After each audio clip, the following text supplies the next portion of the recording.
Waverley by Sir Walter Scott. Characters, Summary, Analysis. Hello and welcome to the discourse.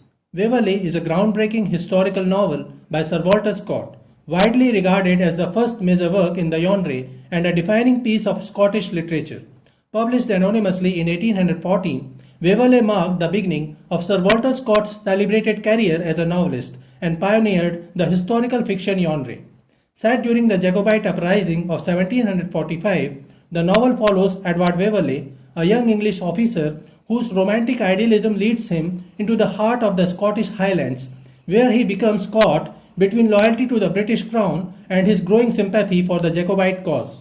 Scott's decision to publish the novel without his name, a practice he continued with several subsequent works, added an air of mystery and allowed the book to be judged on its own merits.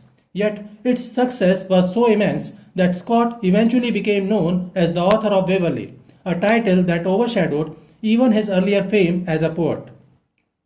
Blending meticulous historical detail with vivid storytelling, Waverley captures the clash of cultures between the Hanoverian establishment and the doomed Highland clans. Scott's nuanced portrayal of both sides avoids simplistic heroism, instead exploring themes of honor, identity, and the passage of time. His rich descriptions of Scottish landscapes, dialects, and traditions not only brought the past to life but also helped shape Scotland's cultural revival in the 19th century.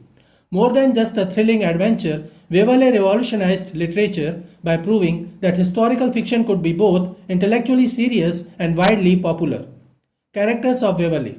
The characters in Waverley form a vibrant tapestry that brings to life the political and cultural tensions of 1745 Scotland. At the center is Edward Waverley, a young English officer whose romantic naivete leads him into the heart of the Jacobite rebellion. His journey from idealistic outsider to disillusioned participant mirrors Scotland's own transition from feudal traditions to modern realities. Through Edward's eyes, readers experience the allure and ultimate tragedy of the Jacobite cause, as his initial fascination with Highland culture gives way to a more nuanced understanding of loyalty and identity. The Bradwardian family represents the fading world of Scottish gentry, caught between old loyalties and changing times. Baron Bradwardian, with his eccentric pride in ancient customs, embodies the comic yet poignant aspects of dying feudal order. His daughter Rose provides a contrast to the more passionate Jacobite characters, offering Edward a vision of domestic stability and warmth. While Flora MacIver, sister of Fergus, inspires with her fiery patriotism, Rose represents the possibility of reconciliation between Scotland and England, her quiet strength balancing Flora's dramatic idealism. Ivan du Maccombich is a loyal Highland clansman serving under Fergus MacIver. Ivan's most memorable moment comes after Fergus's capture, when he boldly petitions the Hanoverian officers for his chief's life, offering to sacrifice himself in Fergus's place. Donald Bean Lean is a freebooter, a Highland raider. Alice is the daughter of Donald Bean Lean. She harbors affection for Ivan du Maccombich, adding a personal dimension to the intertwining relationships within the Jacobite circles. The MacIver siblings personify the doomed glory of the Jacobite cause. Fergus MacIver's charismatic leadership and unyielding commitment to Prince Charles Edward Stuart showcase both the nobility and the fatal stubbornness of Highland warriors. His sister Flora, with her poetic soul and unshakable principles, becomes the living spirit of the rebellion, beautiful, inspiring, but ultimately tragic. Their fates underscore Scott's theme that while the Jacobite dream was noble, it was also anachronistic or obsolete in the face of historical progress. The English characters provide crucial counterpoints to the Highland world. Colonel Talbot, with his pragmatic Hanoverian worldview, serves as both foil and mentor to Edward, representing the voice of reason and moderation. Sir Everard and Richard Waverley embody England's own political divisions, their conflicting influences on young Edward mirroring Britain's larger identity crisis. Through these characters, Scott avoids simplistic heroics, instead presenting a complex portrait of a nation at war with itself, where both sides possess both virtues and flaws. Summary of Waverley. The novel stands as a landmark in literary history, widely regarded as the first historical novel in the Western tradition.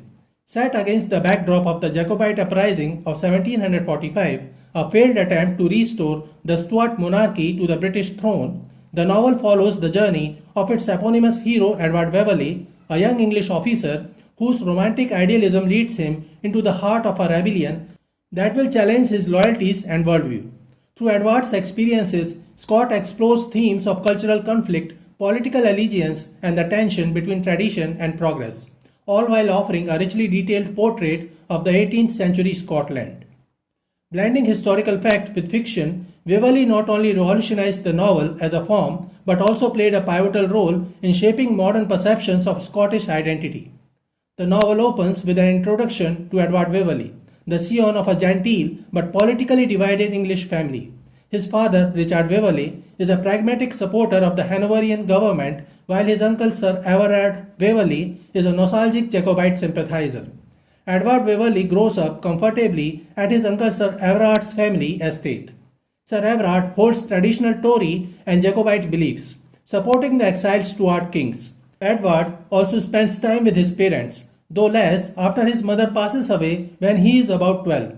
His father works for the Hanoverian government in nearby Westminster and supports the Whig party. Young Edward develops a strong sense of honor but does not favor any political side at first.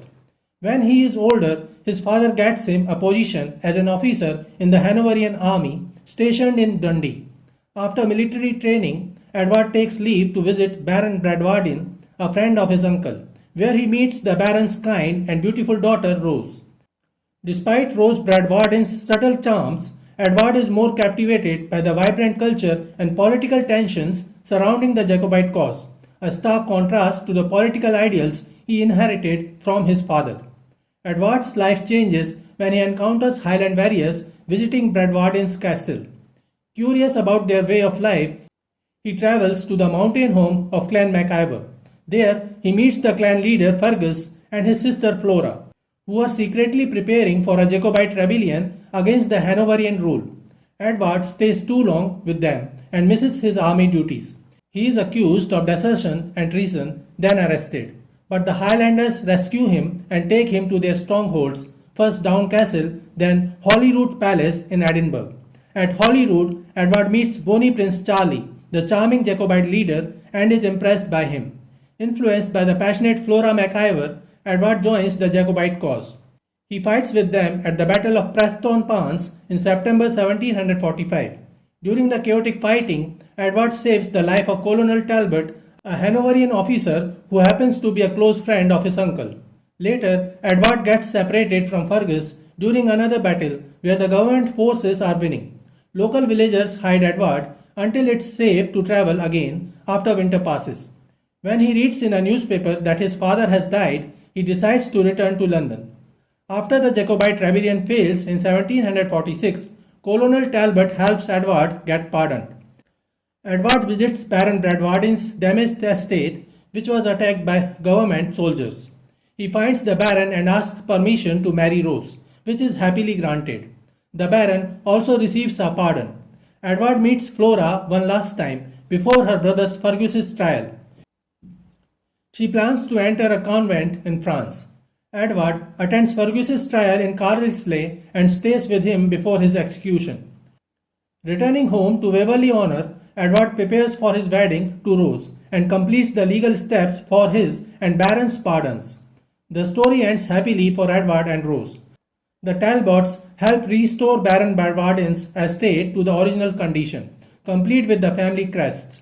Edward uses money from selling his late father's house to help with this.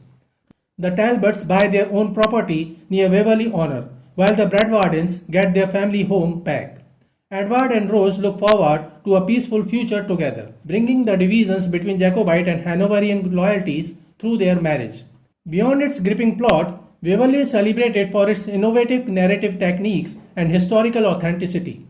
Scott's use of dialect, detailed descriptions of landscapes, and incorporation of real historical events create an immersive reading experience. The novel's anonymous publication initially sparked curiosity, and its success established Scott as a master of historical fiction.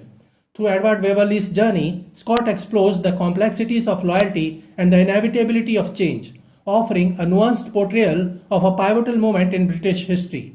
The novel's enduring appeal lies in its ability to balance thrilling storytelling with deep philosophical insights, making it a cornerstone of both Scottish and world literature. So, this is it for today. We will continue to discuss the history of English literature. Please stay connected with the discourse. Thanks and regards.